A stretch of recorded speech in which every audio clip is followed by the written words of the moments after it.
you really can see the Chris Columbus involvement in that, can't you? I really was happy with the fact that it does have that, it has a Home Alone feeling, but it also has some Harry Potter to it. And I thought it was just a wonderful opportunity to get to play a character that has been around for 1,700 years.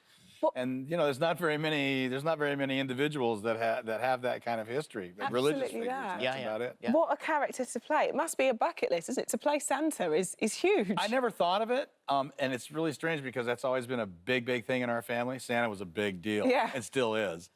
And I did, but as an actor, I thought, you know, this is somebody who was born in 283 AD. It's a real person. It's not like a comic book character that was invented. This is a real person. So I wanted to kind of find out as much as I could about it. I love the fact that you got this role and then researched Santa. I wanted to find out. I was like, to me, it was like a great opportunity. I mean, in my life, I've had the chance to, you know, create some characters that would hopefully be memorable, and some of them became iconic. And I think that when you're going to play Elvis Presley, you're playing an iconic person. When you're going to play Santa Claus, you're playing an iconic person. You owe it to yourself, to Santa Claus, to St. Nicholas, to figure out, well, you know, what was the real deal as best you can. But there's also this sense that because this person knows when you're sleeping and he knows when you're awake and he knows if you've been bad or good, he knows a lot of things.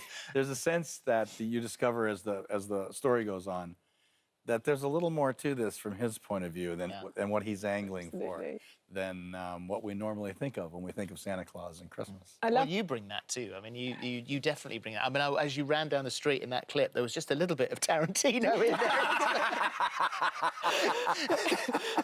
That was the only time. Of course, I pulled a muscle doing that. You know, as you get older, you kind of got to be careful of what you do, more so than I used to in the past. I had a blast making this and working with Chris and the kids. I mean, they were wonderful. It gave me a chance to work with my son Oliver. Well, I was going to say, it's a bit of a family affair for you. Yeah. How was it working with your son? Is it weird? I didn't actually get to work in scenes with him, but I got to watch him work. So I'd go to watch him work. And it was an incredibly important part to the movie because at the end of the movie, there's a very strong emotional aspect to the story that character has to pull off. So I thought it was great that they told me that they were going to go after him, and I called him up and I said, "Is that true? That you know, are you going to do this?" He said, "I'm thinking about it."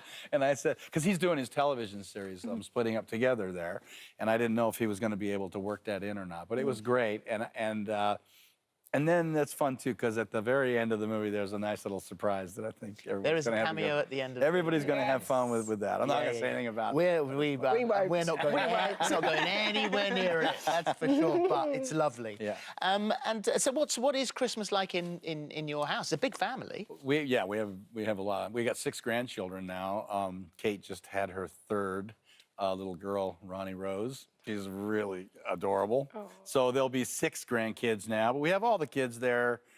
We go to Colorado. We go to the ranch there that we've had for a long time. And generally, right after that, don't be surprised if you begin to, you know, hear sleigh bells and you might get a glimpse of Santa, you know. Well, I love you because you mentioned that relationship, you know, sort of parents, Christmas and Santa. Your parenting techniques are I think, interesting and quite new. And obviously, so are our kids. Because it was Ollie, I think it was on Jimmy Kimmel, that told the story of the paintballing. Yeah, I happened to see that. He embellished it quite a bit, which is always good. Yeah, you know, don't ruin a good story with the truth. No, but that was a real thing. They went out. That was for Halloween. They were out paintballing and going crazy and having a good time while other people weren't.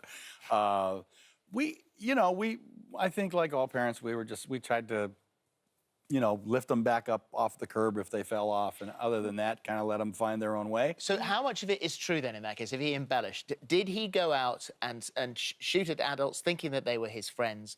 Did you take him back home and say, rather than ground him or anything like that, make him shoot up his own car? I don't remember that, but I wouldn't put it past me. He said you made him... I'm entirely capable of it. So bash up his car and then made him drive it. I don't remember doing it, but it's absolutely in play. It's fair play.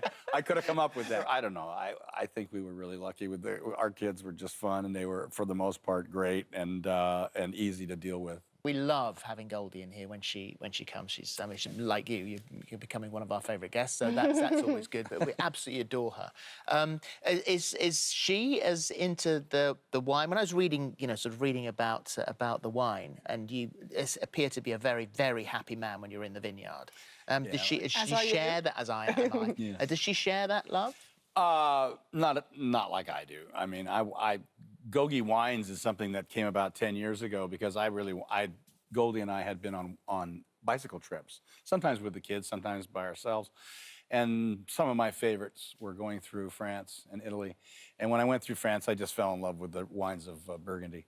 And I wanted to learn to make them. And I wanted to learn to, as much about that process as I could. And I'm in 7 states. And the wine has really been well received. I understand that, that's a big part of your life. Yeah. It is. So For all the right reasons. It's a big part of my life too. But I won't leave you out of that. Yeah, but I would take it seriously. But I take it seriously, and it's like to make fine wine is an endeavor that I just always wanted to be a part of. And We'll look forward to tasting a bottle. we I should absolutely have brought will. some with me. Well, that was the hint, actually. You got it. He's got it now.